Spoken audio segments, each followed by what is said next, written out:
A new generation in the making. Ons het die 2026 simposium afgeskop met Jannie Pitter, wat nie 'n motiveringsspreker is nie. Ek dink hy's 'n inspirerende spreker.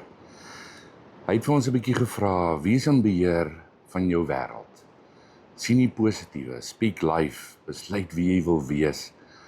God is in beheer en begin verskillend dink.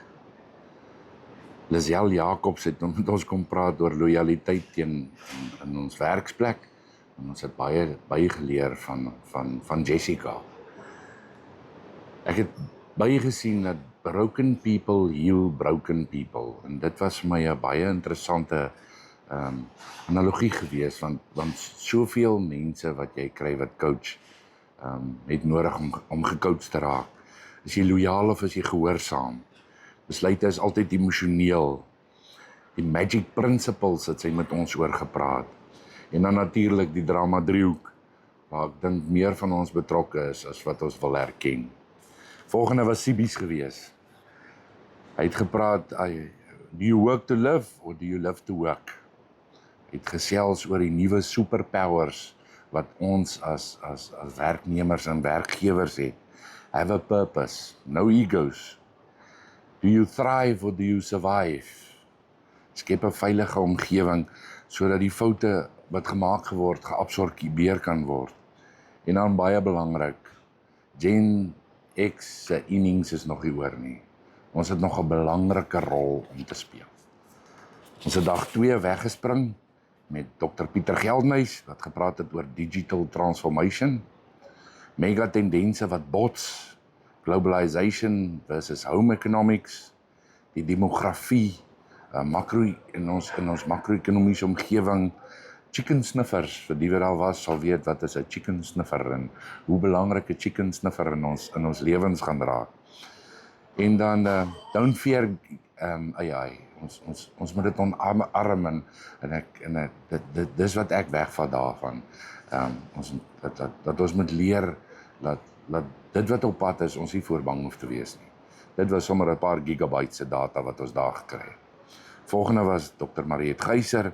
Sy het gepraat oor smart risks en the smart future, prysvasstelling op prysadministrasie. Die Arts en die Burik, een wat 'n korttermyn voorspelling is en die ander een wat 'n langtermyn voorspelling is. Sy het gepraat oor die dual market effek, die veerbarometer tussen wat jy jou verbeel die volatiliteit in die mark moet wees en dit wat dit werklik is. Ons het gepraat oor die physical market frontier en sy is opgevolg deur Dr. Tobias Doyer van Graan SA. Hy het gepraat oor die volgende dekade van graan. Hoe gaan dinge lyk? Hoe gaan dit werk? Hy het met ons gesels oor regeringsgesindheid, biosekuriteit, populasiegroei,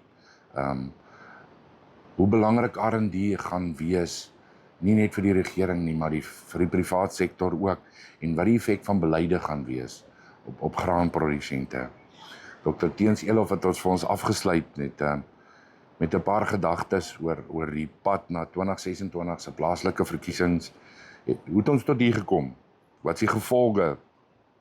En dan oor Operation Vuvuzela, hoe gaan dit aangaan? Hoe gaan dit ons beïnvloed?